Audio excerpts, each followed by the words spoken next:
নমস্কার, জয় রাধে, রাধেশ্যাম, রাধে রাধে।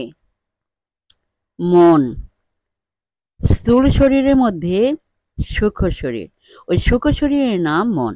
শরীর যেমন স্থূল ভূত দ্বারা গঠিত, সূক্ষ্ম শরীর মন তদ্রূপ সূক্ষ্ম ভূত দ্বারা গঠিত। ভূত মাত্রই শক্তির আধার। স্থূল শরীরে শক্তি স্থূলভাবে কাজ করে, মনে শক্তির কাজ সূক্ষ্মভাবে। মনাশ্রয়ী শক্তির সূক্ষ্ম ভাবাপন্ন কার্যের বিকাশ চিন্তা। স্থূল ও সূক্ষ্ম শরীর পরস্পর ভিন্ন নহে, উহারা একই শরীরের স্থূল ও সূক্ষ্ম অংশ মাত্র। চুল ও নখ যেমন স্থূল শরীরের অংশ, তেমনি স্থূল শরীর সূক্ষ্ম শরীরের অংশ। যেমন আমরা চুল ও নখ কাটিয়া ফেলি, তেমনি মরিবার সময় স্থূল শরীর ত্যাগ করি, কিন্তু মন সঙ্গে যায়। খাদ্যের সুখাংশে মন তৈয়ারি হয়। এক সর্বে বিরাট মনের অংশ আমাদের ভিন্ন ভিন্ন মন।